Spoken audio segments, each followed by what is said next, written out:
Good evening, ladies and gentlemen. Thank you for tuning in and joining us tonight. Before we start, I would like to say a big thank you to all our Malaysian frontliners for the great work that they are doing. My name is Didi, and I'm a professional conference organizer, or as we call ourselves, a PCO. My company is Medical Conference Partners, and we are hosting this webinar on behalf of MACEOS. Tonight's forum is on business events. Business events are trade shows, consumer shows, conferences, and corporate events. The people who work in this industry includes conference, exhibition, and event organizers, convention centers, industry vendors, and suppliers. Our ecosystem also includes destination management companies, tour and travel agents, and hotel. Over 600 delegates have registered for tonight's event. Oh, I'm sorry. The latest number I got was 748. You are hoteliers, event organizers, conference organizers, exhibition owners, venue operators, suppliers, tour and travel agents, and we also have government agencies from the tourism and hospitality industry. Welcome, everyone. We have joining us tonight as well students from universities who are taking degrees in hospitality and tourism and are probably wondering about future jobs in our industry. This outbreak has shattered the very essence of our businesses. Businesses that thrives on human interactions and social gatherings. Post-COVID-19, what will our industry look like? Will our faces be forever hidden behind masks? Today's webinar will focus on what our industries will look like post-COVID-19 and how we can work together to prepare for a new future. A few housekeeping notes before we start. I have prepared some questions to ask our panel of experts for us to pick at their brains and experience. At the same time, we want to hear from you, our audience, and the questions you have for our panel. So we have a ready mobile number at the bottom of our screen where you can WhatsApp your questions to us. We will try to cover as many of those questions tonight as possible. Again, the focus of our webinar is post-COVID-19. We will only be able to take questions that are related to that topic due to the factor of time. Any questions about our current MCO and immediate impact will be discussed at other webinars. At the same time, your question might be a popular question, so it may not sound exactly like how you asked it, but it could have been asked by someone else already. So please pay attention. If you do not manage to answer your question during this webinar, we will try to get your questions answered by the panel later. So let's get started. This webinar is brought to you by MACEOS, together with our guests, ALIFE, MATTA, and MA. Our panel of experts tonight are Dato Vincent Lim, President of MACEOS, which stands for Malaysian Association of Convention and Exhibition Organisers and Suppliers. Mr. Para Rajagopal, Special Advisor of ALIFE, Arts, Life, Festivals and Events Association. Mr. Mohamad Akil Muhammad Yusof, Deputy President of Malaysian Association of Tour and Travel Agents. And Mr. Mohamad Halim Merican, Board Member of Malaysian Association of Hotels. They are key opinion leaders in their respective field, and we are honored to have them with us tonight. Right now, we are all on day 22 of MCO, and everyone is acutely aware of the impact on our business due to this pandemic. However, let's hear from each of them about the impact of the outbreak from a business events industry perspective. Dato Vincent, would you like to start first and share with us a bit about the impact that this has had on the BE industry in Malaysia? Okay, thank you, Didi. Before I start on the questions one, I would like to take this opportunity to thank MACEOS COVID-19 task force. In fact, we formed a task force about 2-3 weeks ago, and also the moderator for tonight's sessions, Miss Didi Quah, did a wonderful job, and her team, and also to Jeannie from MACEOS Secretariat and her team as well, for organizing this very first MACEOS webinar on the post-COVID-19. In fact, we just launched this since yesterday, and surprisingly, really exceed our expectation. I just heard from Didi mention that we have about 780 audience is joining us for this webinar. Thank you so much for all your joining us. Now, usually, this is the norm for most of the people having happy hour at this time at 9 p.m. if you back to the normal work days with your business associate. But during the MPO, we only can meet online. So I call this is like happy webinar hours. It's not happy hour, but I think happily we are enjoying this journey with all of you together. Okay, let me begin with the question one. I think clearly Didi did mention about what's BE all about. A business events means is a meeting, incentive, conventions, and exhibitions. We call it MICE. It's an important part driving the Malaysian economy forwards. The event not only create a chain of positive financial impact of the exhibitions and the events organizer, professionals conference organizer, PCO, and venue operators, as well as other industry partners, or the whole ecosystem that include the stand contractor, event services provider, retail, F&B, logistic, hotelier, and inbound tour and etc. Just to share a little bit about what we have recorded for our survey. We have recorded about 1,014 business events were reported in 2018. And this business event contributed to a total of close to 50,000 international attendees for meeting, incentive, conference, and exhibitions. Also a total of 1/million local attendees for the same MICE industry. So you can foresee this is a big, B is a big contributor to the national GDP on the tourism industry. So estimated also about 11.3 billion, those are direct or indirect business dealing or sales or transacted were recorded through our survey in year 2018. And we foresee 2019 should be the positive figure. We are in the mid of compiling, and we'll share with everyone perhaps in the 1 or 2 months time. Yeah, thank you, Didi.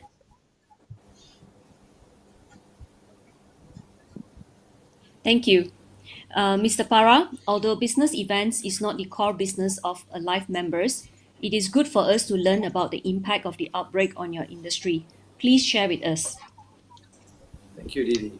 Hi, hope everyone is safe and sound at home. And I'd like to thank Dato Vincent for inviting ALIFE to be part of this webinar.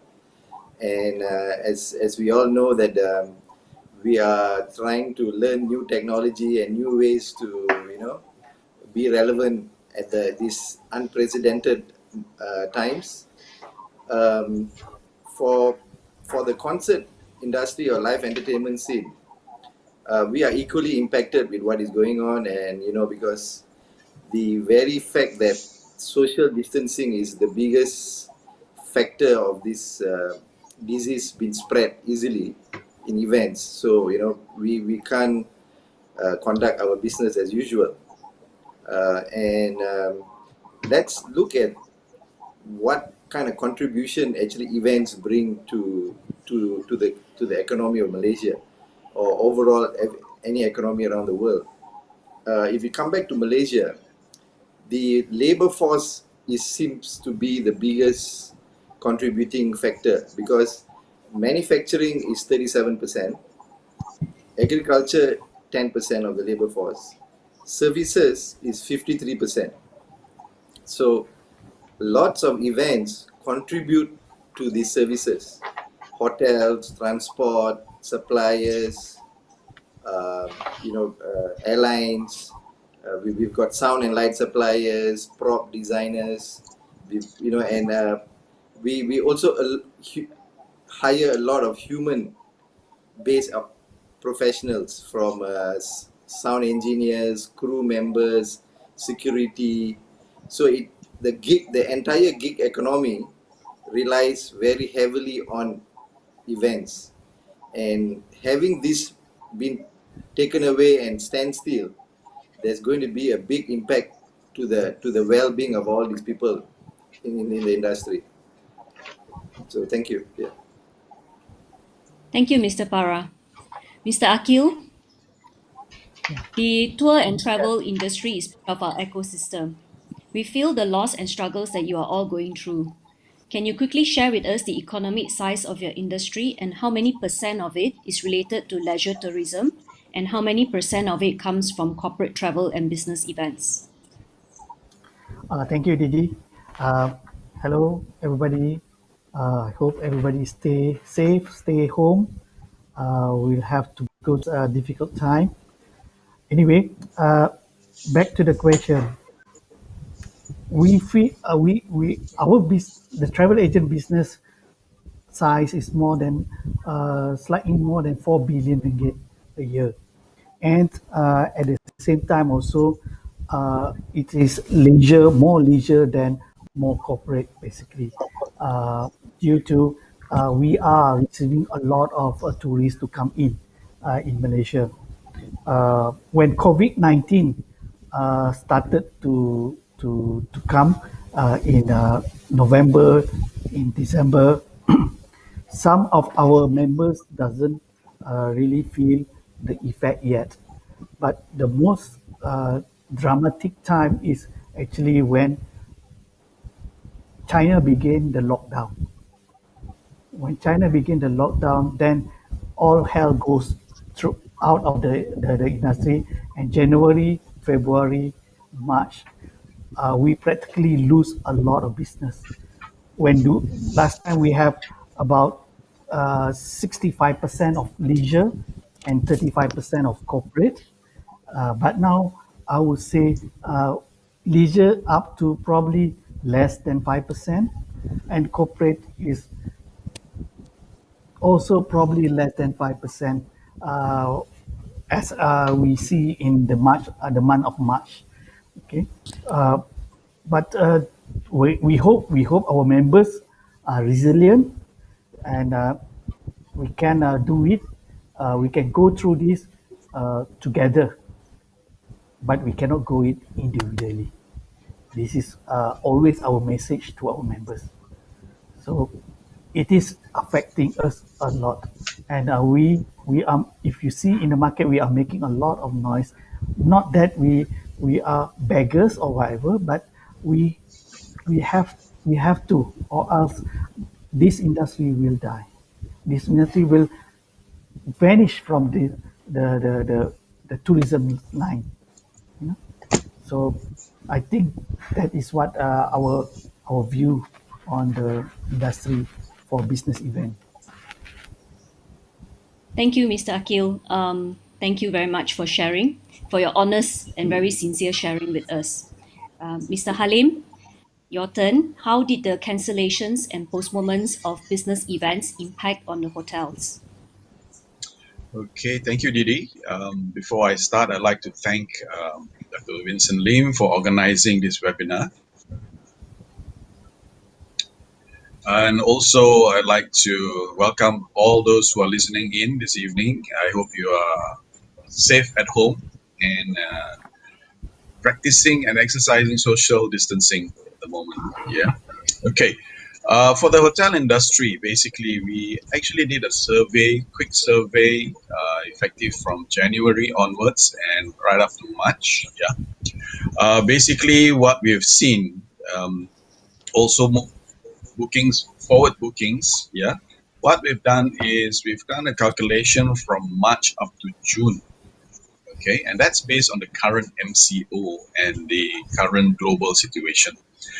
As it stands, occupancy is below 25% and declining fast as well.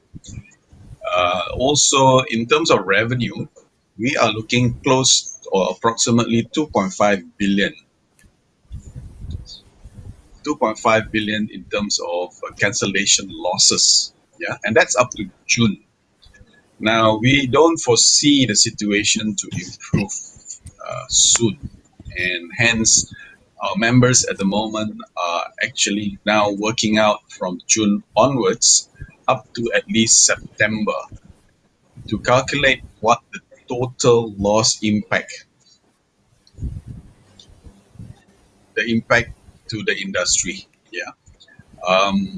I would like to take this opportunity also to thank the MAH Secretariat, our CEO, our board members, and all members who have provided us all this information so that we are able to bring this forward to the relevant authorities, the government, to indicate to them that how devastating this situation is. Yeah, thank you. Thank you, Mr. Halim. To sum it all up, I was listening to what everybody has mentioned, and I'm looking at the losses that has been mentioned and what I'm aware as well for business events.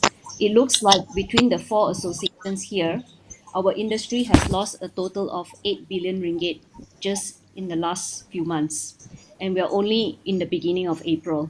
So it's a very sobering thought.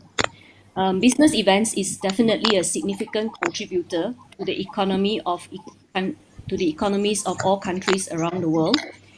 It provides employment to a large number of our citizens, and with the loss of jobs, it has impacted hugely on many people, a lot of the rakyat. So that brings me to my next question. I would like to ask for your personal opinion.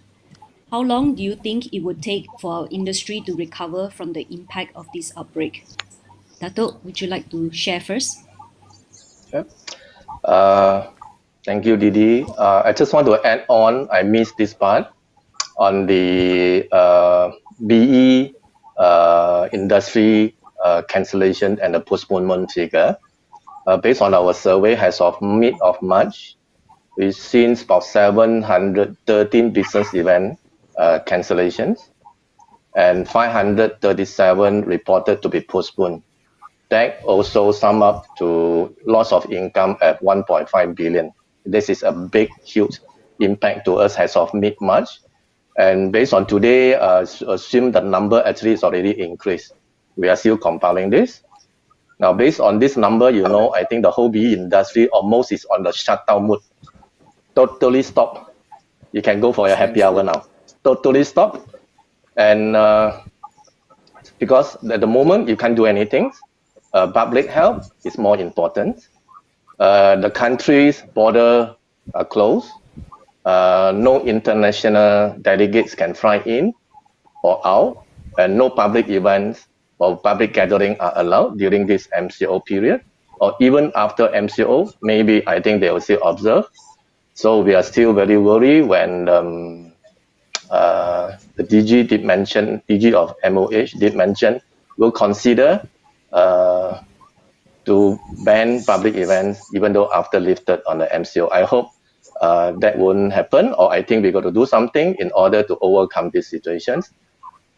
And we foresee it will take some time to recover, maybe 6 months, to see some recovery sign in Q3, maybe like end Q3, or by Q4, perhaps the situation will improve, but I think the business will still be growing slow. So bear in mind the industry and the whole ecosystem will not be the same like last time. I think it's business unusual. So we have to prepare and change our mindset.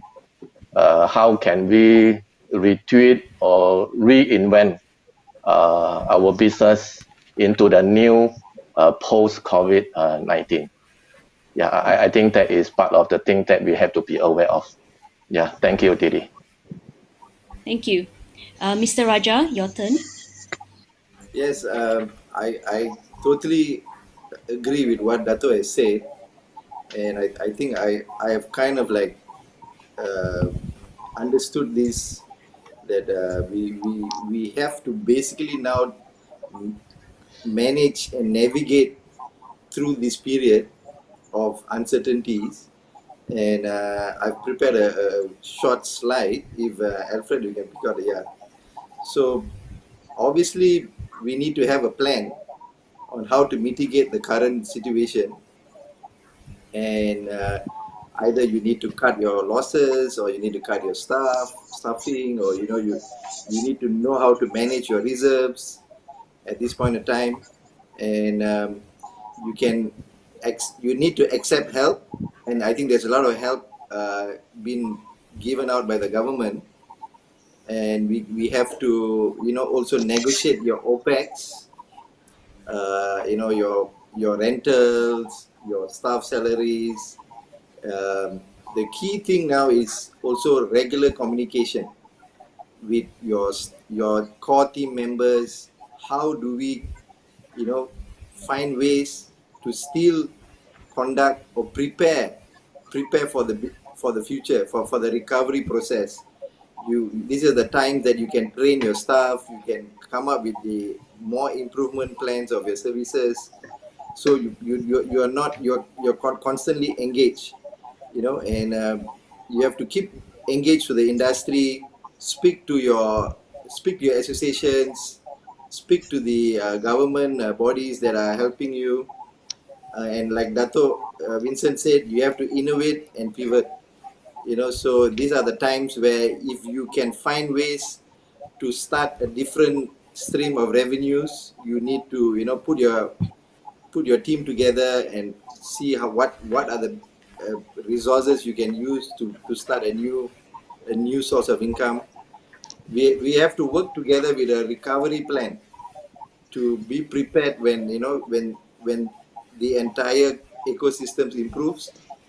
And lastly, I think if we all come together and contribute to each other's survival, I think we will get through this. So this is the first phase of how we can navigate through COVID-19.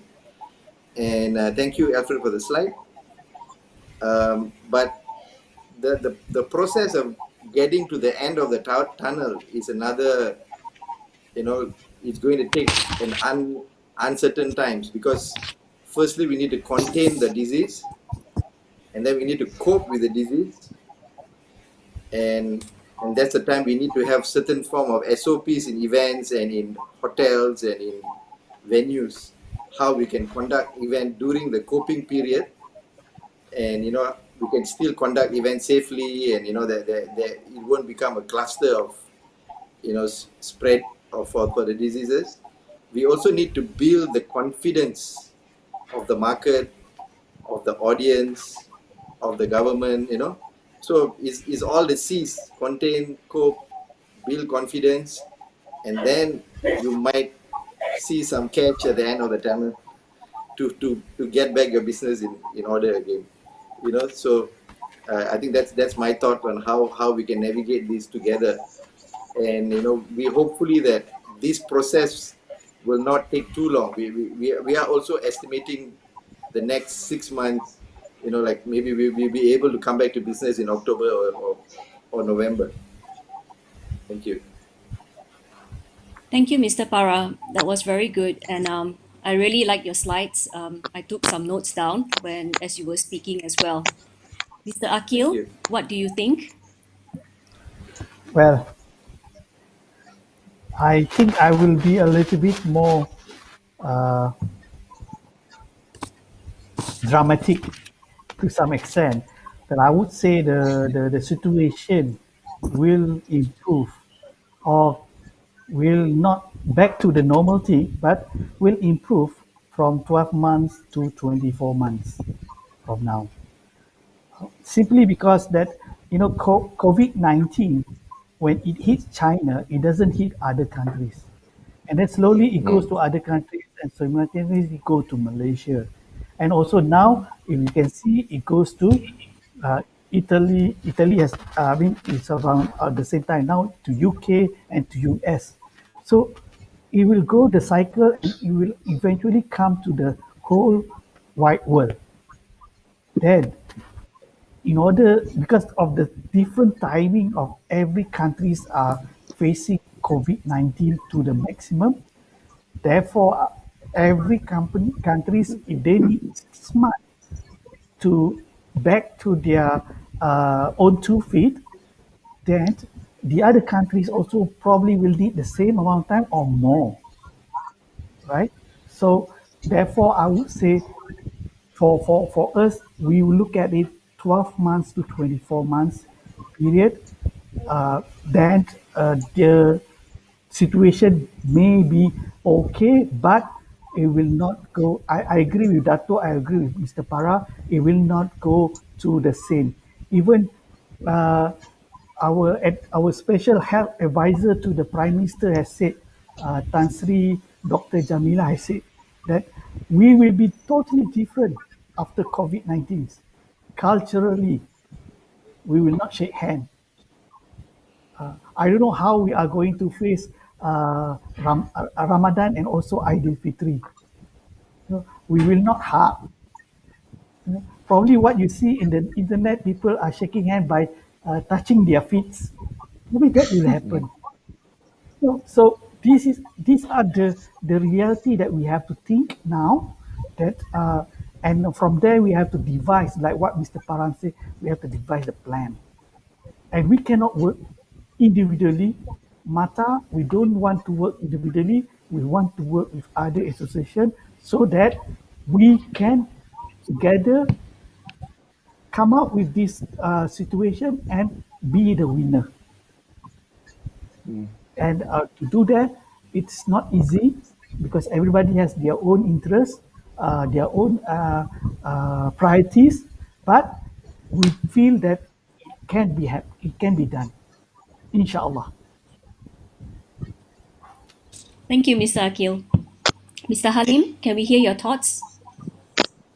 I think from Dato, Vincent, Para, and Akil, it's obvious it will not be normal. Life will not be normal anymore. It's very hard to put your finger on when exactly COVID-19 will be is settled. Until and when normal is ascertained, it's a moving target. It's a moving target in the sense that people will always be cautious about traveling. People will be very cautious about even going out to a restaurant or to a public space, right? It's very hard to accept the fact that life won't be the same. The way we work won't be the same. The way we travel won't be the same. Hence, I think the topic tonight about mindset shift is hitting it on the nail, where everybody now needs to realize, especially for BE or any other business industries, any industries for that matter, it will never be normal again. The next time somebody says, I've got a flu, it's COVID-19. And then we know it's a very naughty virus. It starts to mutate. I think if I'm not mistaken, the US is on strain 5 or something like that now.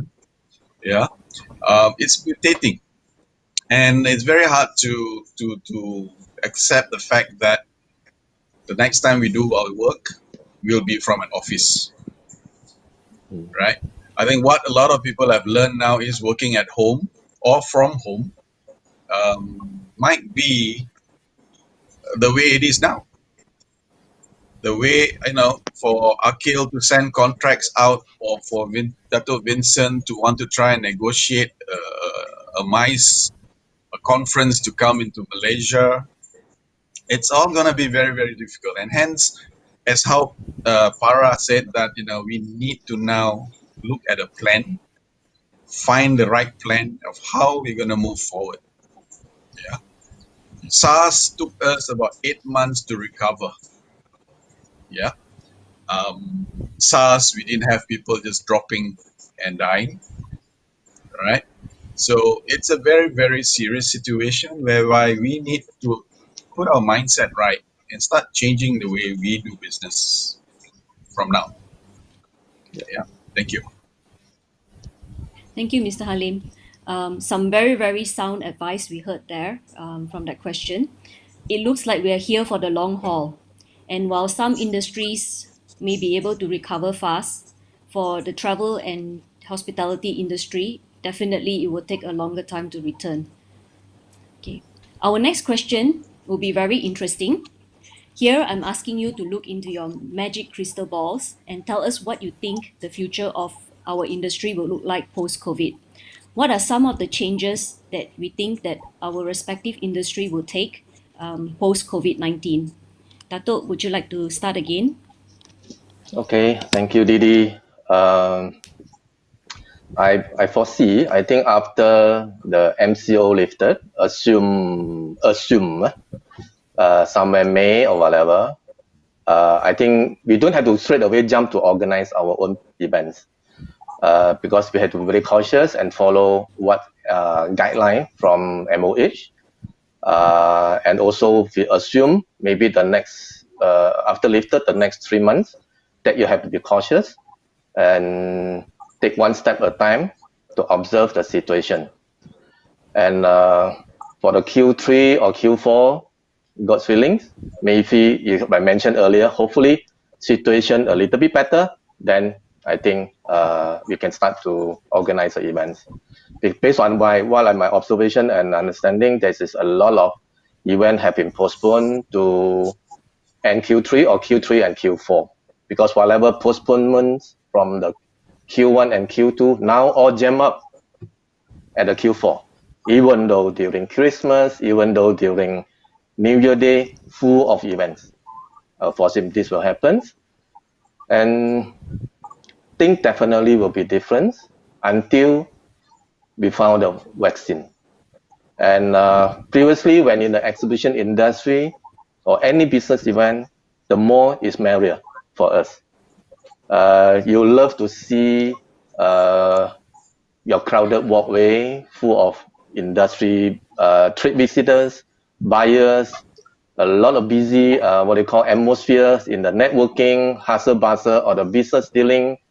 We are very happy to see a good turnout in the exhibition, whether it's a trade or consumer. But comes to post COVID-19, this will going to change. Maybe less is a must. If the social distancing apply, less is a must. I think we have to prepare ourselves by staying in tune with the listed development, whether imposed by some SOP or guideline by MOH. That's why MACEOS also take the initiative to liaise with the government or MOH that we plan to work out a SOP or guideline for post-COVID-19 business events handbook. That's the purpose why we formed this MACEOS COVID-19 task force. And I share my own research. I just want to share with the audience. Previously, when you have a nice square meter, you love to see pack of buyers or packs of visitors inside your booth. Due to the code, what they call social distancing policy, maybe I think it might allow maximum up to 4 or 5 packs of whether visitor and exhibitor per 9 square meter in your particular booth. I think we got to prepare that going to change. And maybe I think the walkway previously minimum requirement about 2.5 meter, whether you might want to reconsider the widen your walkway to 4 or even though 5 meter, so that I think you still have some spacing. I think this one is based on my research that we get from CDC of USA, they mean from Center of Disease Control. Also, I did my own research. The China, they have their first exhibitions on after the post COVID-19 somewhere last week. It's based on what I understand that they didn't make a change on the walkway, but they limit the numbers of visitors enter to the hall. Visitor need to like pre-register based on per day a certain numbers of visitors only allowed in the hall. I think this is a different scenario, no longer crowded, packed, shoulder touch shoulder, so that kind of scenario.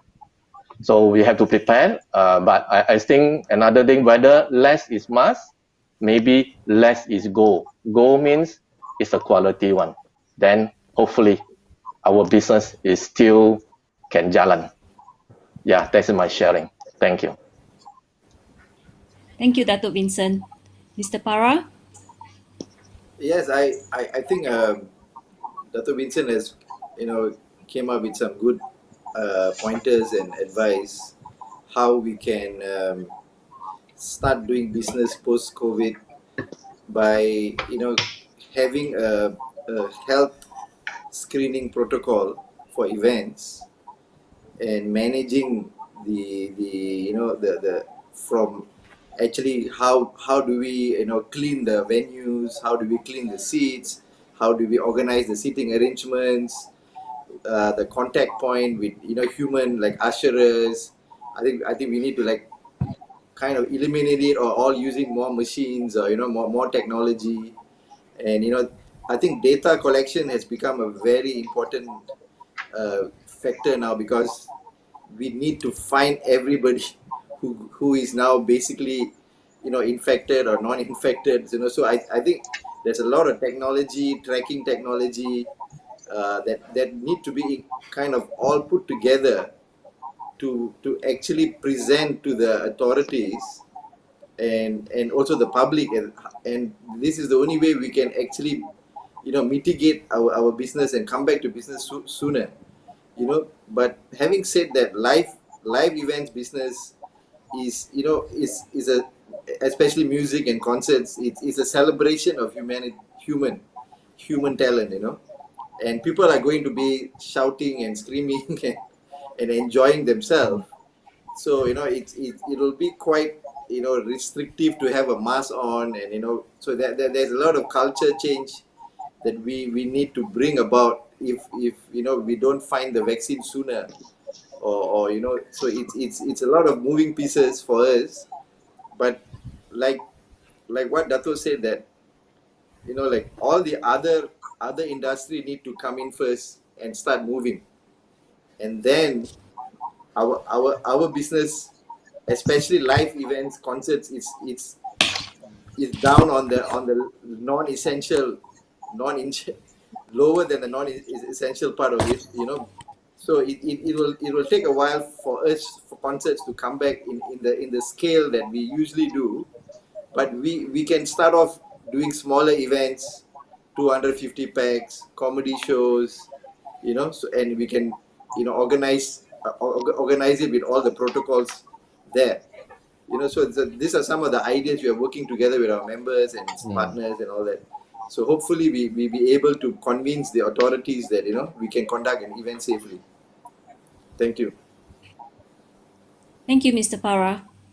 Mr. Akil, may we hear from you? Thank you, Didi. Can I have my slide on? Well, ladies and gentlemen, this is what I feel post-COVID-19 is going to portray. You look at the tourism and leisure, we are the last and we are the biggest potential loser, being away from the turning point, which is oil and gas. And you can see here, basically aviation is also close to us and automotive is also close to us. These are the two segments that also going to help tourism, are part of tourism and leisure segment. So post-COVID, what I can say is that we are the biggest loser. And you look at now, which is already showing the medical supplies, food processing and retail, personal health care, and even IT. I think IT will go very, very far after COVID-19 because of the social distancing between everyone. And I'm also not surprised, because this is what happened when my son came back from Europe. We have passengers who wear the special uniform, the PPE, the PPE that is used by the frontliners. They wear that on board of the plane. And also, when we talk about social distancing, aviation, how do airline wants to segregate the seat? You can, if Airbus 330, you have 242 seating capacity in the economy class. So now probably you have only one person to sit in the two chairs of every two chairs. So they will carry less. And what does it mean? It means that to travel it will cost you more money. This will happen, this will be a scenario until the confidence, like what Mr. Raj said, so the confidence level increase, then people will go back to the normal thing. That's why I was in the beginning saying that it takes about 12 to 24 months to go back. Probably not 100% the same thing that we have pre-COVID-19, but at least we are coming to the nearest that we do. And mind you, tourism was the second income contributor for Malaysia. Right? And what happens after COVID-19? We are the last. We are not the second, we are not the third, but we are the last. So this is the difficult thing for us to swallow, but this what we feel is going to happen. And that's why MATTA, we want the government to realize this and to give their best support to us. We are the industry that is going to be affected most. Hotels, travel agents, convention centers, and so on and so forth. Thank you. Thank you, Mr. Akil. Mr. Halim? Okay. After listening to the three panels, yes, it is going to be very, very tough. Yeah, it's going to be very tough, but not totally impossible. I think we need to reach out now to all partners. Yeah, in this case for BE, business events. As how Mr. Akil says, the impact on travelers is going to take 12 to 24 months. How do we manage, or how do we do a huge conference or exhibition and we have to control the number of people entering the venue? Normally, exhibitions might be a week. Do we extend it to 10 days in order to meet up with the demand of those people who wants to visit? We as hoteliers, and also Mr. Akil, even Dato Vincent, we go to trade shows which used to be 3 to 4 days, which are now cut down to 2 days. And it's all because of costs.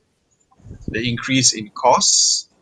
When there's an increase in cost, there's a reduction in participants, right? So from the hotel standpoint, the first point that we got to look at is the post-COVID would be staffing. To date, there has been 3 categories of staffing for the industry that has taken place. One is those who are still working, those that are on partial pay, and those who are on unpaid or who are away on leave. Yes, we have gotten government support to cover the payroll costs, which in any industry is the highest cost, right? So at the end of the day, it's about the perception of large gathering, a perception of large number of people traveling, which will impact the industry, the hotel industry or any industry in BE. Yeah.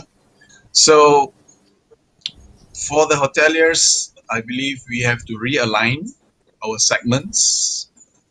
We have to realign and review our channel of how the business are coming in.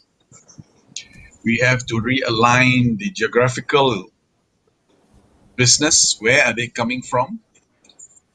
When we had SARS, we were looking at domestic for at least 6 months, and then we opened up to regional travel 2 months after and so forth, before we started looking at long haul.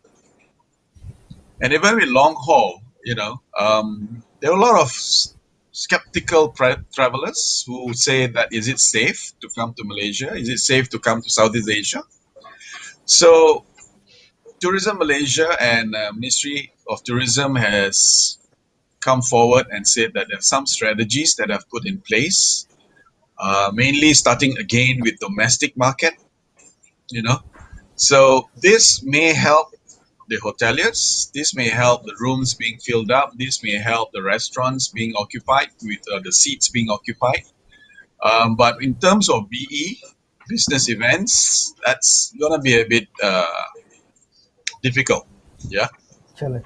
Again, as I said, it's not totally impossible. The day will come back where social gathering is going to be required. There will be a day where we're going to have to get together and start doing business again, business relations, partnerships. Yeah.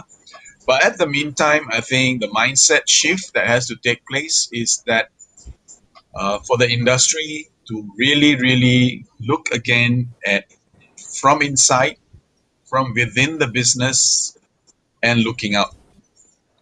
Survival is about looking at what's happening inside your own business, how you are using what is available, technology, manpower, resources, contacts, networking, right? And then moving into that direction. I think when we sum all the three panels points put together as what I'm also saying, I think this is a mindset shift that we have to agree upon, that this is the situation it's going to be for now, for the next 8 to 12 months. So my advice and the way I look at things is realign your segments, realign your channels of business, realign the type of business that you're going to come with or you're going to get, and then look from within, looking out to improve your business. Yeah, thank you, Didi. Thank you to our four panel speakers.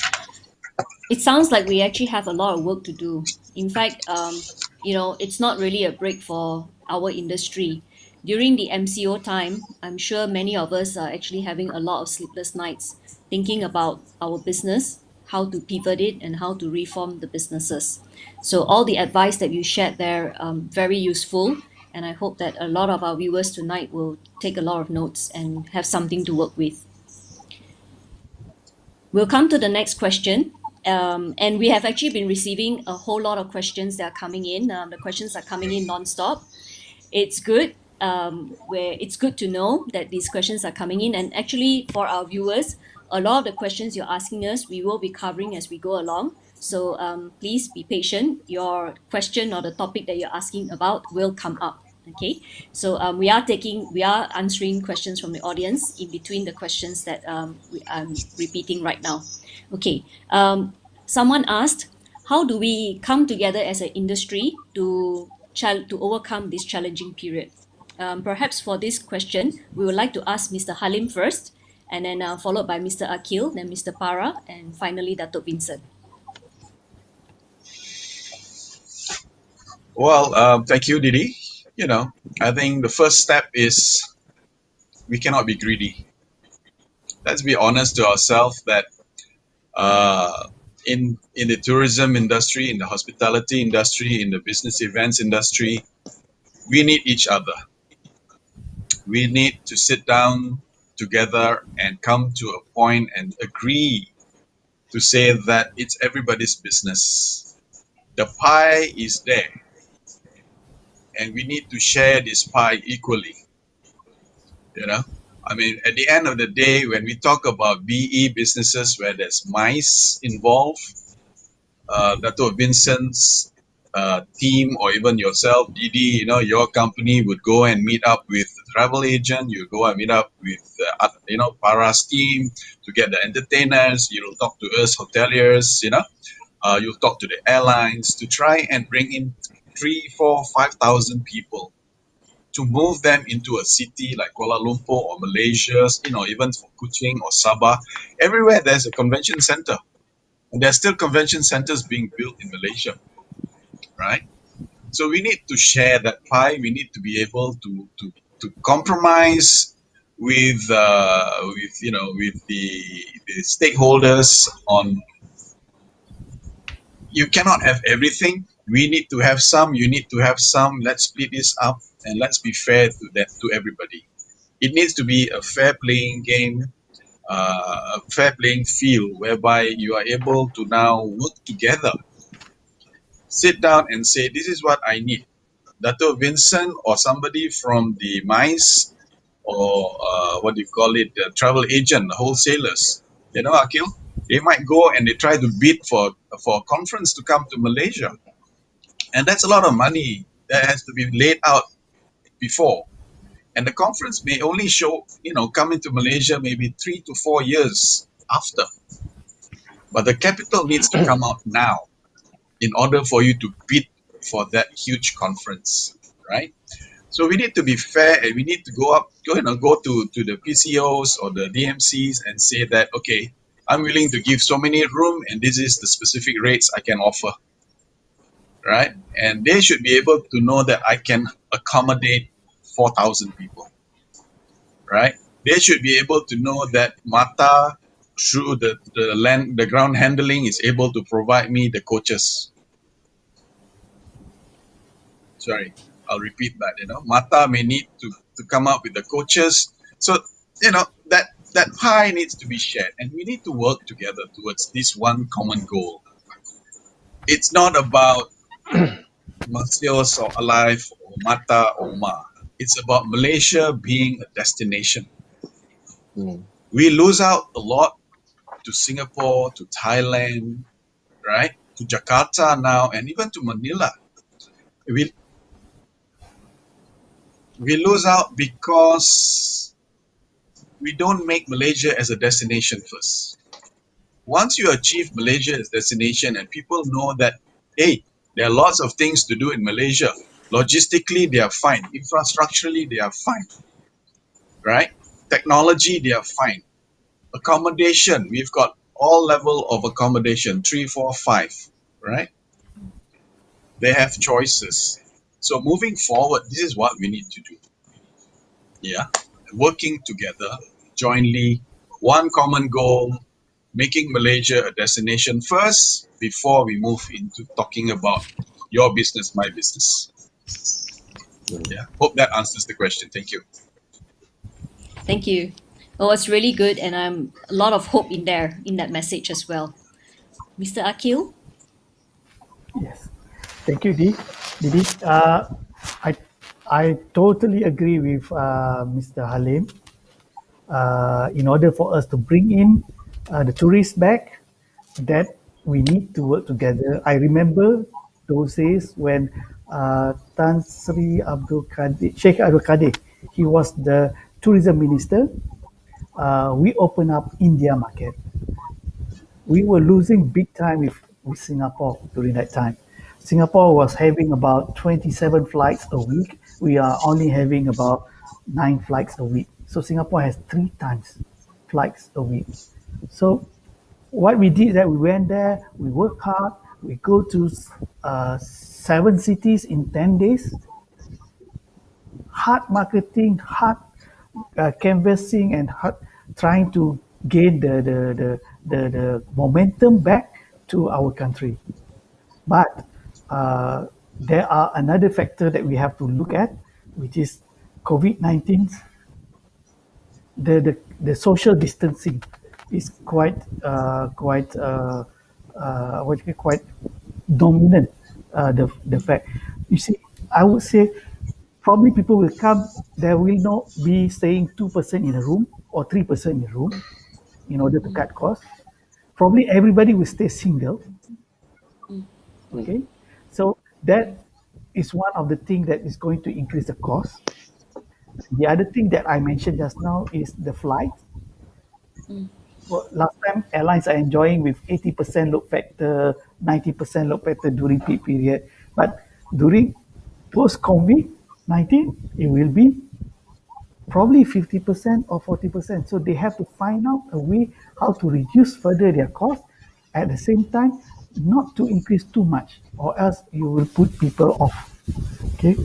The other thing that I would say is that the government, the private sector have to be a same team. The same team. We have to work together. Okay. This can be done in terms of domestic tourism. How can we do that? A lot of our companies has contributed to HRDF. Right? When HRDF, they have the funds. So HRDF funds is to do training and make this training mandatory only in Malaysia for the next 1 year. Do not allow anybody to do the training overseas. Use all the local content, the local expertise, the local teachers or the local person who are knowledgeable. Use them, and then use the travel agent. Use the hotel, 3, 4, or 5 star hotel. Use the conference hall. Everything we do it domestically. If you are afraid to travel, then if you are staying in KL, go by land. Right? That way, I think it will help the industry to to survive in the beginning, before we can go further away to attract the international event to come in. I mean, we would like to see the international event to come in immediately after Malaysia is certified COVID-19 free, right? But the main thing is that whether the social distancing is still a mandatory during that time. It's very, very difficult to imagine this kind of thing. So I feel in order to, what MATTA feel is that basically we echo what Mr. Halim from MAS saying, that we have to work together as a team, and government also have to be our team. Government cannot see us as the enemy or the people who are making a lot of problem to them. No, no, no, please. This is a crisis. We have to sit down together and engage more, and make sure that we come out as a winner. And that is easy said than done. Believe me, we have been to SARS, we have been to Japanese, what you call it, Japanese, the one that is all these diseases we have been to, we have go through. But COVID-19 is totally different. Totally different. They have so much thing that we have to consider. Therefore, we have to put our ego in the pocket, put it in the pocket, and meet up with everybody and try to make things happen. Things happen for the travel agent, things happen for the hoteliers, things happen for the concert, things happen for the exhibition hall, a venue, right? And who is going to be the people who's going to gain this?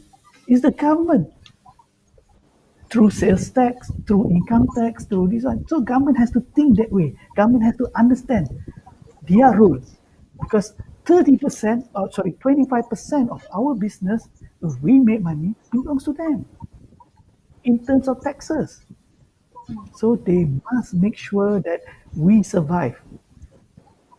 We cannot just put, oh, cannot, sorry. But I agree, there will be casualty. We have to accept casualty. And who is the casualty? Who is going to be the casualty? That I cannot say. I leave it to God to do it. Thank you. Thank you, Mr. Akil. That was a very strong and compelling proposition that you put out there. And I hope that our government is listening as well, because as you rightly pointed out, they are part of the team. Mr. Para, we'd like to hear from you next. Yes, I think we are already working together as a team. I mean, this webinar is already a statement that we are working together. The industries come together. As the frontline medical people are trying to save lives, we are here trying to save. We are the frontliners trying to save our industry. So I think there's, from the stories that Akil and Halim was telling us, I think there's some incredible stories, and we are very resilient throughout all the chapters of all the diseases that we've gone through. I believe that if we have the personalities in the industry, we have the incredible characters like Dato, Vincent and all that. I don't see we failing to come back from this. I think we like what we have to do now is work together and with one common goal without now the priority, like what Halim said, is Malaysia. If we put that common goal together and work together towards it, we all will come out of this. Thank you. Thank you, Mr. Farah. Dato. Thank you, Didi. I absolutely agree with the three panels, especially Halim talking about Malaysia is the preferred being the destination. I think it's a good thing. I think we have to look forward, like what Mr. Farah mentioned. Hopefully, the Minister of MATTA is watching us and hear something from the industry players. It's also good if there is a chance, perhaps maybe we can suggest to the MATTA or the Minister. I don't know whether they already formed. It's just to have a recovery task force committee that consists of the industry representatives to advise and work together with the ministry. How can we overcome this COVID-19 as short as possible? I think if you're talking about 1 year, 12 months, or 24 months, that will be a big damage to the economy. So a lot of industry players are not able to sustain for so long. Because for the first 2 months, we already hear a lot of news from the SME, even though through our member survey. It's a very scary report that some, even though mentioned between 4 months, I think we can see 50-60% of the company got to wind up. I think that will be a very scary, and we try to support each other because all of us is in the same boat. So we have to support each other, because when there's an event or when there is a business event back to normal, we still need all these industry players of our partner to work together again. And we know, I think we hear from everyone, I think we forget about international event in the midterms. Long term, I think 1 year, I hope maybe will start to coming back. So I wish more local homegrown events can be organized, so that at least there is like MATTA, I think a Cuti Malaysia. So on the business event, I think we still can focus on the domestic market. Local homegrown event is to start to nurture the homegrown event from small. I think it will be grow into the regional, and one day it become an international event. I think mindset people is also with us today. I think they can know how important of the promoting or nurture the homegrown event for the benefit of the nations.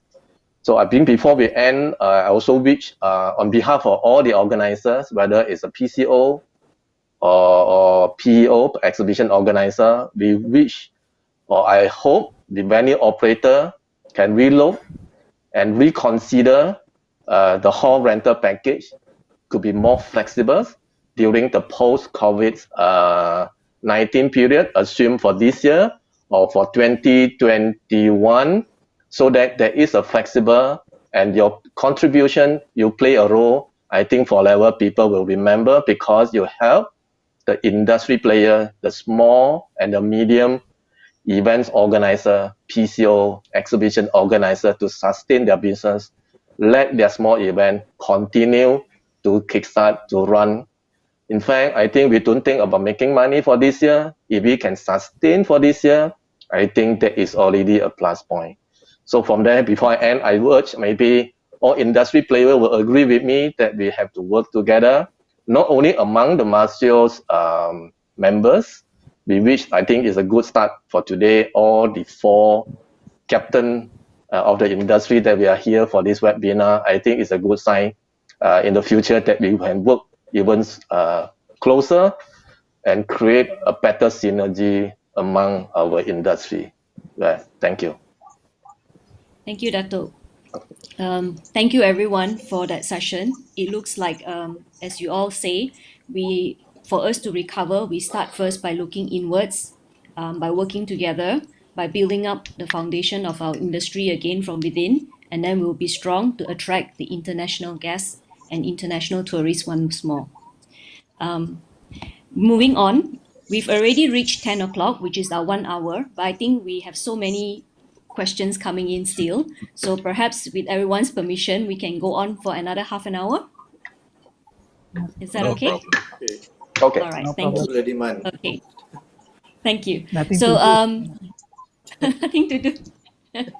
Okay, well, quite a number of the questions coming in are about technology. So, how is our industry able to use technology to adapt? Gentlemen, I came across this post. Alfred, would you mind to share it? So, this is very apt. Who led the transformation of your company, digital transformation of your company? Okay, Alfred, can we go back to our screen, please? Thank you. So, perhaps I'll ask, would anyone like to tackle this question first? Okay, I start first. I don't, Okay. yeah. Okay. I think technology at the moment, I think, display a very important role for everyone.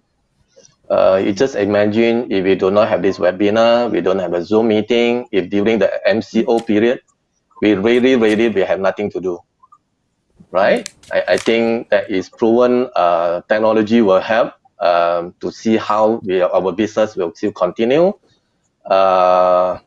And a lot of people are still talking in like industry, all talking about whether the virtual exhibitions, whether it's the online exhibition, and how to digitize your business event so that you still stay active. And because of the younger generation, earlier that we taught, because of their more IT savvy, but I think because of the because of the COVID-19, this become a very important tool for us to reinvent our business event. In short, I think to reinvent into this business tool is a must for me, I think, whether it's a mid-term or for long-term into the business. Because I remember I attended one CEO summit in Shanghai in 2018, was invited as a panelist. You remember someone is presenting, is talking about the exhibition 2.0. Seems, I think, because of this COVID-19, it will help the industry to achieve the exhibition 2.0 faster. I think we foresee whether that is fortunate or unfortunately, but I think it's unavoidable, it's already must. Like I just wanted to share, like human body, you have, if not mistaken, I think you got 200, assume it's 250 pieces of bone. With the modern technology, there is 251 pieces of bones. Another pieces is whether it's your laptop or it's your mobile phone. It's always attached with you. So with that, thank you very much. Thank you, Dato. Yeah. Mr. Para, would you like to go next? Yeah. I think not everything negative came out of COVID. I think COVID has, got us to think out of the box, got us out of the comfort zone, got us together to think a solution where we have to use technology at this point in time.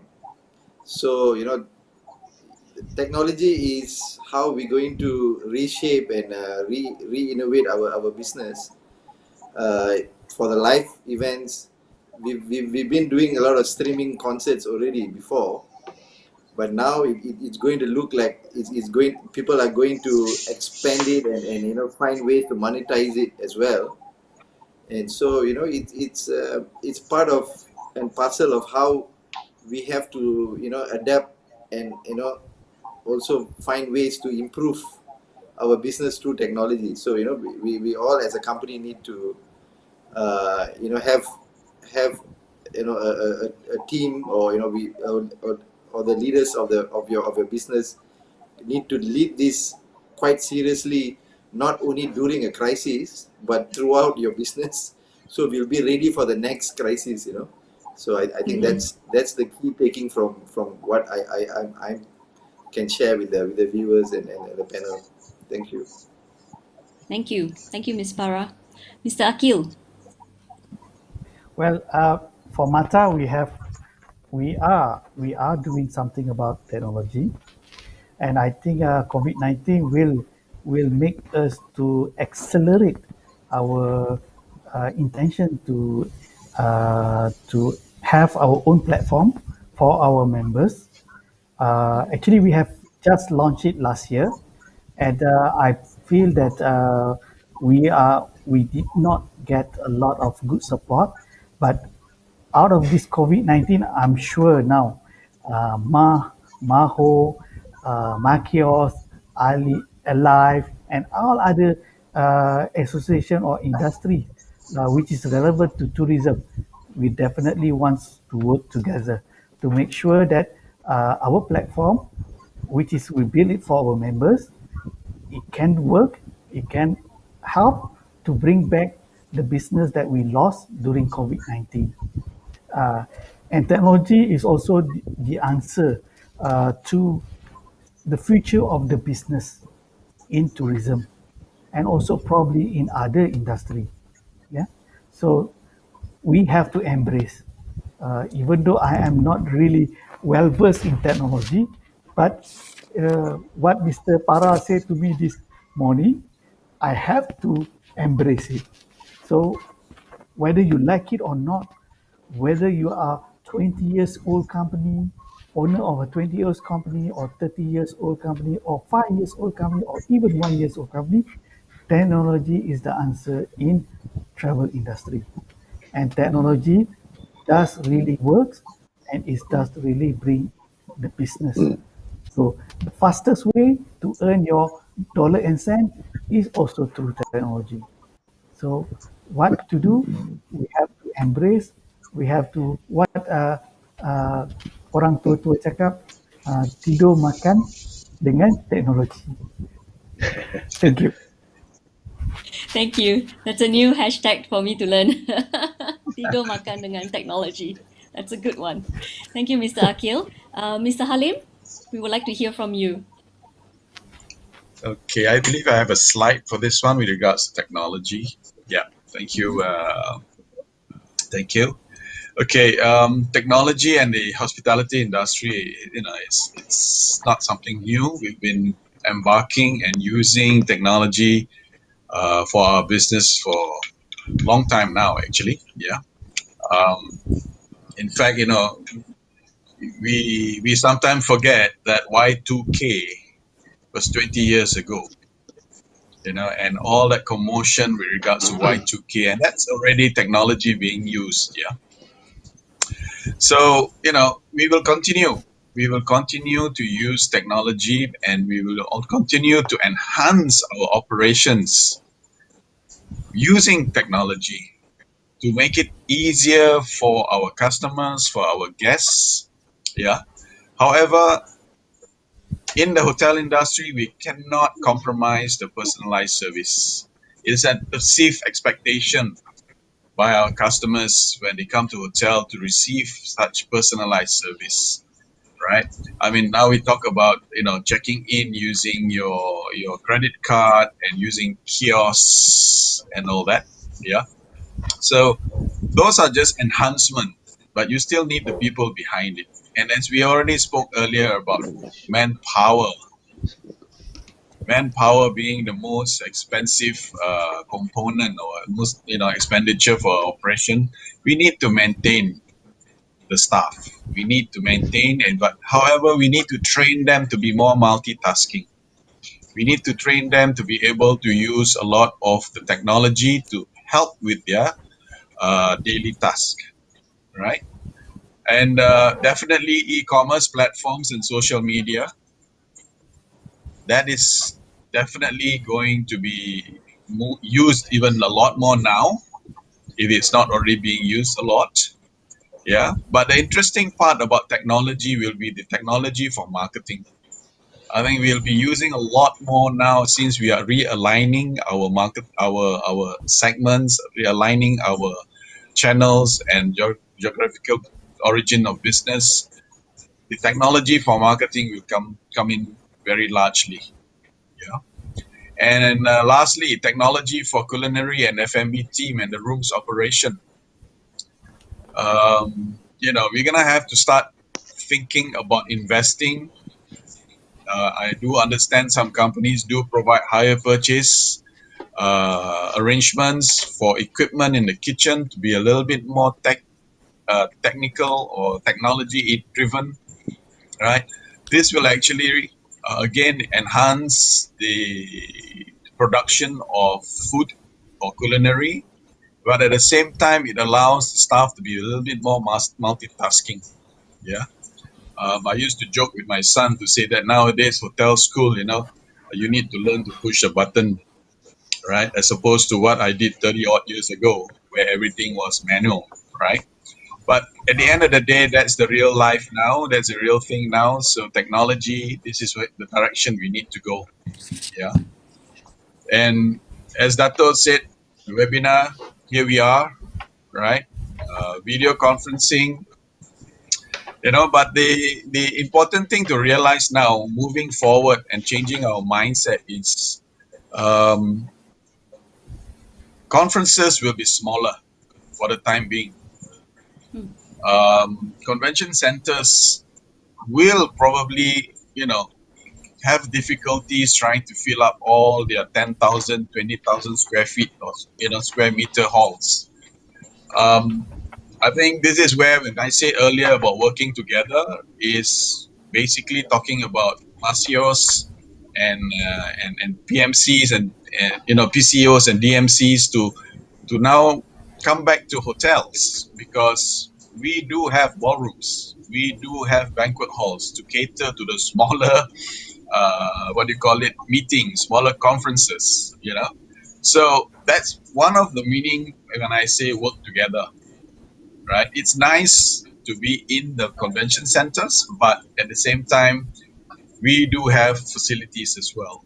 However, from the standpoint of a hotelier, I think a lot of our facilities need to upgrade, and their upgrading needs to come into the technology part of things, the state-of-the-art technology equipments nowadays. Without that, even the hoteliers will have a lot of difficulties matching up to the demands of the participants, demands of organizers. So again, changing the mindset, this is something that hoteliers need to bring themselves forward and start looking at state-of-the-art equipments to cater to business events. Yeah. I think that's my take on it. Thank you. Thank you, Mr. Halim. I think that was a really good. You gave some really good points. And at the end of the day, technology will be a key driver across all industries. We just need to adapt, and we need to adopt technology. If we do not, then we'll be left behind. Another very popular topic that everyone has been asking a lot of questions on is safety measures. What type of safety measures do you see that your members will put into place to minimize the spread of COVID-19? Even though we have a vaccine, it may be 12 months to 18 months before we will get the vaccine here, and to build confidence in returning customers such as tourists, corporate clients, and show delegates. So what type of safety measures? That's what they would like to know. Dato Vincent, do you want to start first? Okay. Thank you, Didi. As a professional exhibition organizer, I think we have to put our visitor or exhibitors or our staff, their health is the first priority that for us to take. Whether you like it or don't like it, I think it's a must for the post-COVID-19 business event. And I foresee post-COVID-19, after all these venue operator and show organizers, I think we have to look into the hygiene facilities. I think that is unavoidable that we have to go. Example, that you need to have your face mask, hand sanitizer, temperature screening and sanitizing tunnel. This is one of our members have been sharing with us that they have been invented into using the shell skim system, and then they also spraying out the like a mist fan that you for walk through the tunnel so that you can cleanse your body.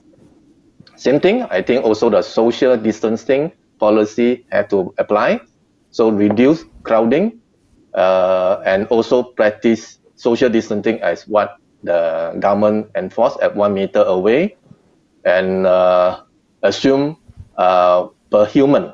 I think this is only my internal research together with my team.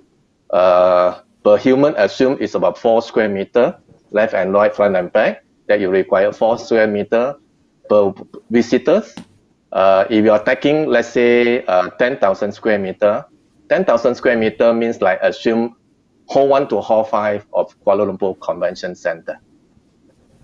So between the 10,000 square meter, that means maximum you might want only allow 2,500 visitors enter to the hall at one time. This is just only my own assumptions. And no more shake hand. You just imagine when you're doing business, you no more handshake, no high five when they sign the contract. And all this, I think we got to slowly adapt into this kind of new business practice. Even though like registration, those were the day I think you like to see people are queuing at your registration counter because of the social distancing policy. I think you have to be innovative. I think try to avoid that kind of queuing. Even though it's underwater, I think you still need to put a box or guide the distance. And a lot of changes are happening after or post COVID-19. So we just have to prepare ourselves, mindset change. Just want to share with you all, I think Jakarta yesterday just announced the Gojek. I think everyone knows Gojek is like a motorbike taxi. Because of the COVID-19, the Gojek services no longer allowed to carry passengers. Now Gojek become like another only food delivery service allowed. So you can imagine, I think a lot of things will be changed into the exhibitions or into the conference. So I think we put our stakeholder, delegates, exhibitor, visitor of their health is a #1 criteria. I think we can do something for that. Thank you. Thank you, Dato Vincent. Mr. Para? I think Dato Vincent covered most of the key health screening at the venues, and I think usually it was security screening before for events. So now there's another layer which is health screening. There also talks about actually testing people for COVID-19 before they enter the venue. So these are the measures that people are talking about around, and we on our side we are already sending out surveys to our ticket buyers and our fans who usually come for concerts and all that, is how do they see themselves going to events in the next 6 months? What kind of behavioral changes that they can adapt to? So we are coming back to, we are putting back these questions to the public, so we will understand them better, so we will be better prepared when we are designing the SOPs and how we can because the only thing that we can fight this with is human behavior now. Social distancing, cleanliness, and this is the only weapons we have now to fight this disease. Because although there are trial medications to cure people, to not cure, is to basically mitigate their health currently, but we have to really look into the behavior of our attendees, our employees, the venue employees, so how I think that is what is going to give the confidence for people to come back to events. You know, so I think these processes are very important to be implemented and shown to be implemented very, very seriously. Thank you. Thank you. Thank you. Mr. Akil? Well, health and safety is the most important thing for human nowadays, especially after COVID-19. So you just imagine, I just thinking of taking you all through the process of we bringing in the exhibitor or the visitor of the exhibitor to a hotel. Okay, so there will be a temperature screening at the airport, and then before they board the bus, our driver will also do. We have to do the temperature screening as well. At the same time, also the guests will also want to know whether the driver is okay or not. Then the guest will also do the temperature to the driver. I mean, we can see this is going to be uh, very funny sometimes to some extent, but this is the measure that we need to do to some extent. You know, I read something that in Italy the doctor find out that why the cases are still very growing up is because they wear shoes. The virus stay in their shoes. They wear shoes in their houses. So they did not clean Think the up the ones. shoes, clean up the body, the shirt they wear, the trousers, but the shoe they left it. They did not do it properly. So that's why the virus spread easily in Italy. So what does it mean? It means that if we really value the safety and the health of our visitor and exhibitors, we have to do way beyond our imagination that what we are doing now. We have to do something like what I said, the driver of the bus also you need to do. And then social distancing in the bus, probably 4 seat, one person. If a bus with 40 seats, you can only carry 10 people. So what does it mean? It means more trips have to be done, to go to the exhibition center, and what will happen? More cost will happen. More cost will incur to do Yes. this. So this is the small things that I see that the industry has to understand as a whole. That's why, in order for us to be a team player, yes, Dato, you are right. You will tell your MACEOS members that try to reduce the price so that we can attract them. The same goes with ALIFE, Mr. Para, your artists, probably they cannot earn as much as what they do because all these savings actually will come and throw into the expenditure that they will spend on safety, on health screening, and all the other Exactly. things that required after COVID-19. So this, I don't know how much is it going to be, but something very interesting for us to discover. And I Yeah. think our Ministry of Health is looking into it, is learning how to do this. And I think sooner or later we will know what we need to do and how we want to do it. And mind you, probably if we were to do this, we may be the example country in the whole world. Then that will increase the confidence of the visitor, international especially, that they know that they can do the conferencing, the exhibition in Malaysia because we are very detailed in our health screening, in the safety of the exhibitor. Thank you. Thank you. Thank you, Mr. Akil. Mr. Halim, we'd like to hear your wise Okay. words. I do have a slide for this, Didi. Yeah. Okay. Yep.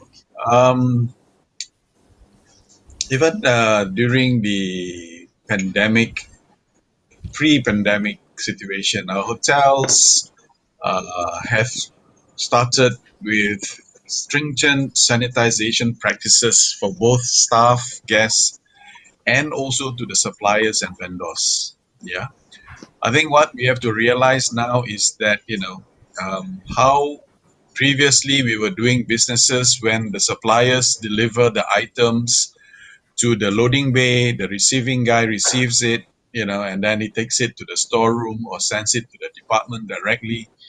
As how we are doing with our own groceries nowadays at home, we will have to sanitize these items. We will have to leave it outside for a period of time in order for the virus which may be coming into contact with these items to disappear. And only then we will be delivering these items to the store or to the departments. So that by itself, has already changed the way we are normally doing things. Yeah. We talk about sanitization of the staff and guests, but I think as we know, there are a lot of ways how the virus can come in contact with us. As Mr. Akil say, in Italy, they realized it was actually the shoes that they were wearing indoors.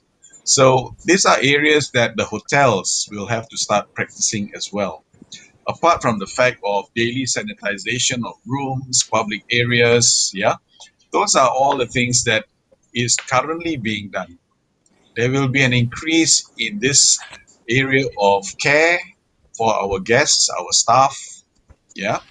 But one very major and important thing that, as the association has discussed, and currently we are looking into this in depth, is actually reviewing our SOPs and policies to address matters that concern safety and security. We are encouraging hotels which has got an OSHA committee or a hygiene department to review all their current SOPs and policies and start implementing and enforcing it. Yeah, it's about education at the end of the day. We need to instill proper hygiene and sanitization exercises with our staff, even with our guests. Many hotels have foreign workers. In fact, not only our industry, many other industries have foreign workers. It could be the security guards and all that. Education for these people is very, very important about hygiene, about how they used to just, spit on the floor or whatsoever. Yeah, I won't go into details with that. But all these are potential issues that can cause the virus to spread, right? At the same time, frequent monitoring of staff who may show signs of illness, to have them immediately checked up, and if quarantine is required or if they need to go home. A lot of staff in the past or even currently, if they have a slight fever, if they have flu, they still come to work. I think again the education needs to be applied here, whereby they need to understand that if you are not well, you need to go to the doctor. Yeah, that also applies to the management. They need to also understand that your staff may be having a slight flu. They need to be going to the doctor, and the doctor may give them an MC. So again, multitasking comes into play, whereby you should be able to operate should somebody needs to go or be relieved for a medical situation. Yeah. And lastly, when we look at daily sanitization of rooms and public areas, restaurants, as I mentioned earlier, currently gloves, chef's hats, are the requirements. But nowadays, I think we're gonna have to include the mask for all culinary workers in order for them to be able to be, to make sure that hygiene and the safety of food handling is done. Training companies who are conducting food handling courses need to also review their SOPs or the training materials that they're providing to make sure that they cover this sort of topic, especially about sanitization and hygiene. Yeah. So I think this is the way moving forward, shifting the mindset of employees. If employees are able to conduct this, then they should also be able to share this with customers. And that is where the perceived confidence will come back in if we are all able to do this, right? So I think this is something that changing the mind or shifting the mind is important with regards to post-COVID. Thank you. Thank you. Thank you, Ms. Halim. We have a question here. Maybe Dato, you might want to take this question. It's by one of our guest viewers, Francis. You have touched on collaboration, but have you guys worked on a platform for us to come together? Independent players like us won't have the resources to do so. I think the associations is play a important role to connect the industry players together, and especially during the crisis, sometimes like individual voice is difficult to hear by relevant ministry or agency. If you really know, I think please join us, whether it's a members of the MACEOS or to understand us more, or let us know you more and see how actually we can work together. We are looking forward how to connect the industry player together so that we can have more louder voice. At the same time, also we also want to work closely with the relevant bee industry associations in Malaysia.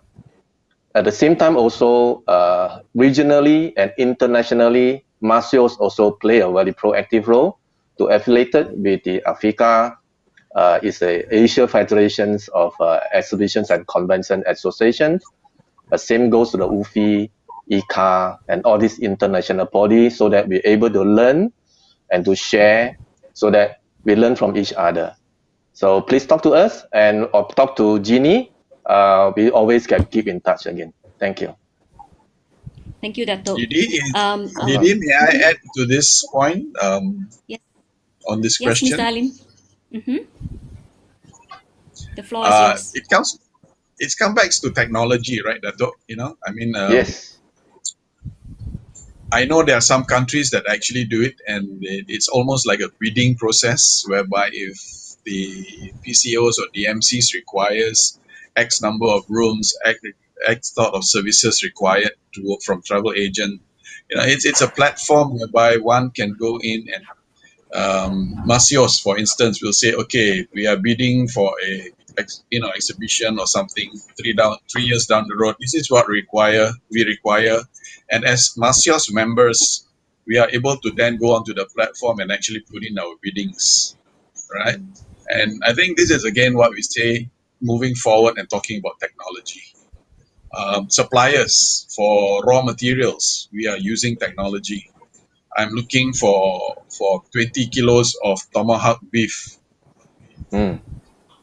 I go into the system, and only some suppliers do carry this item. Not every supplier carry this item.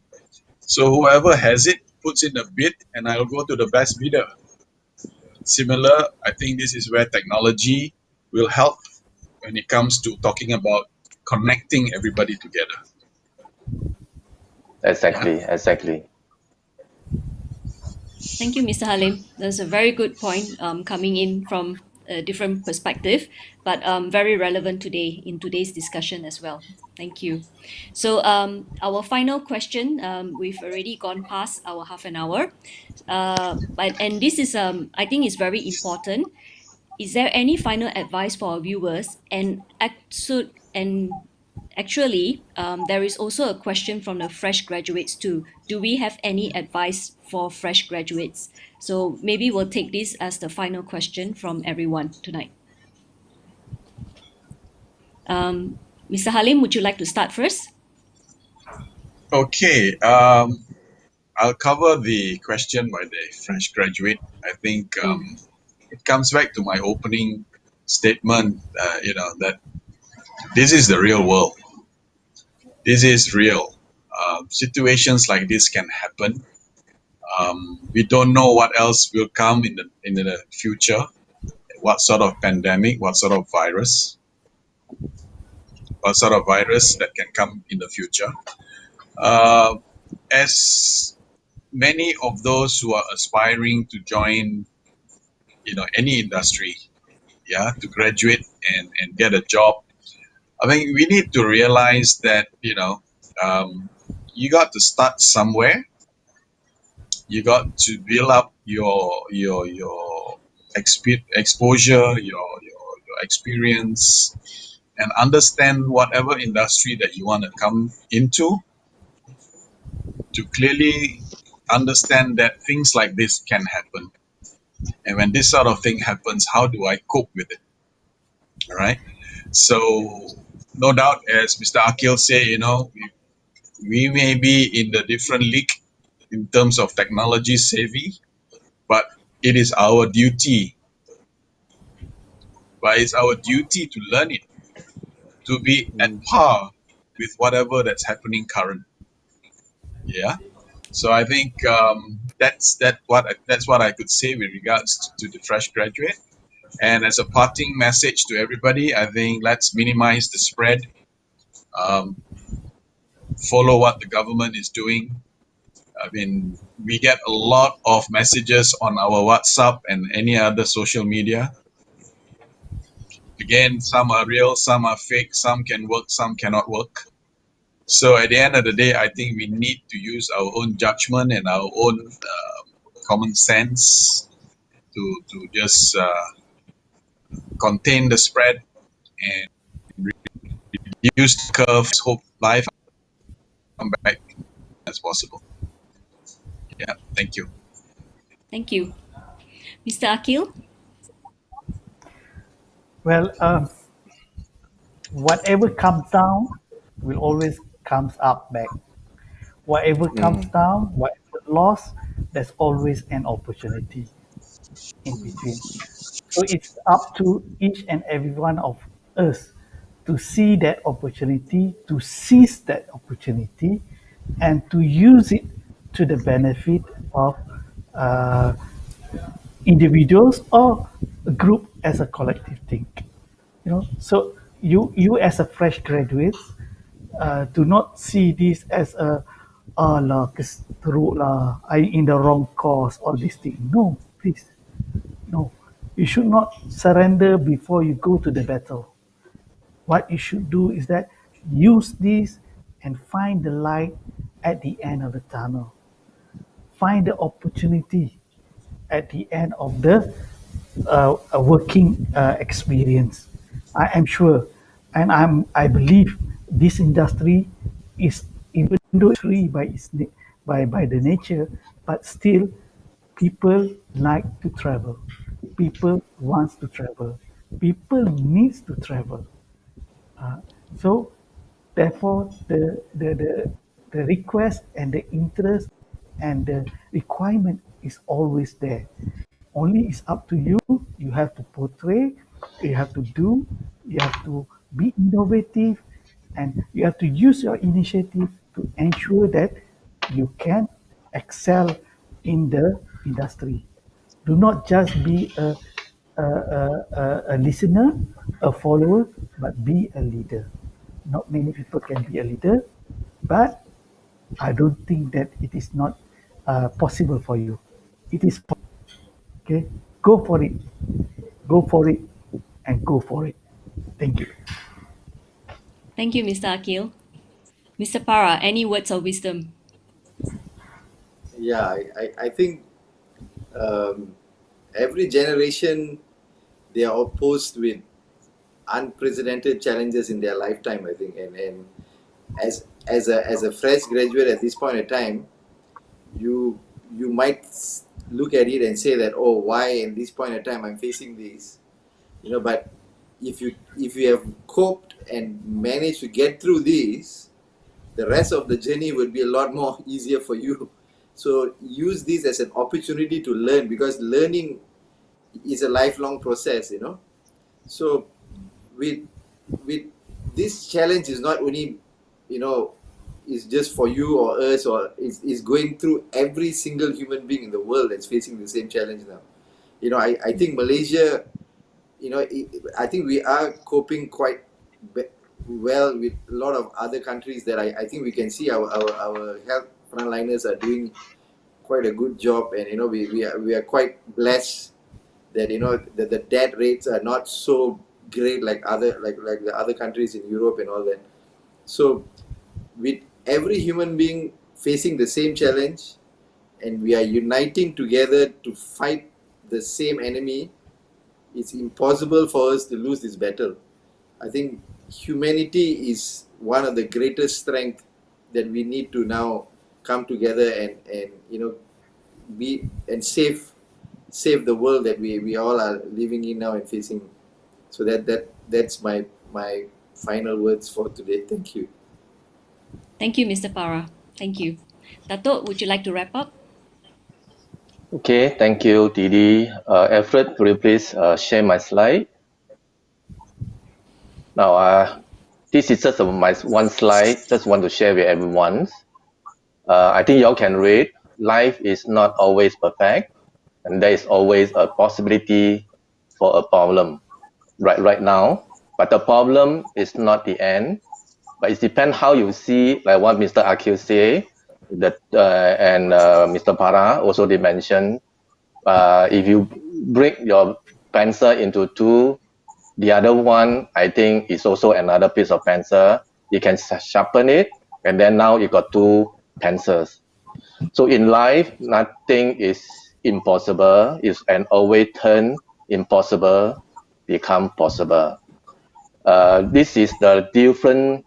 Yeah, you can excuse the slide, Alfred. I think just would like to share a little bit. In my past career, I never come across so tough, so different crisis.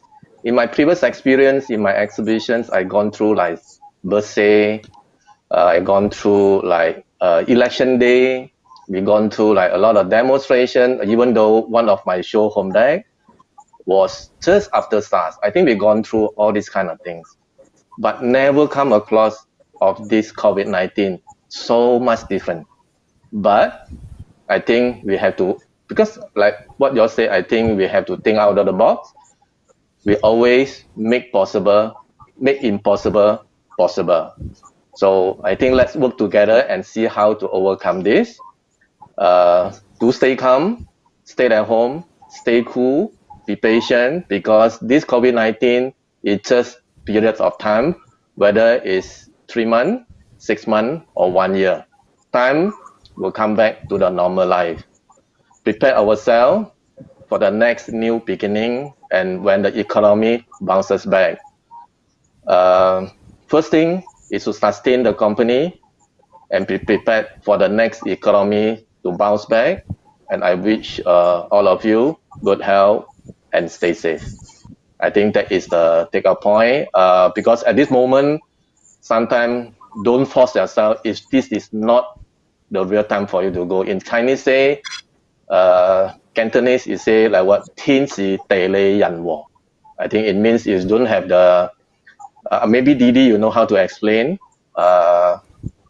It is not the time for you to invest. It's not the time for you to do. You don't have the luck. You don't have the timing.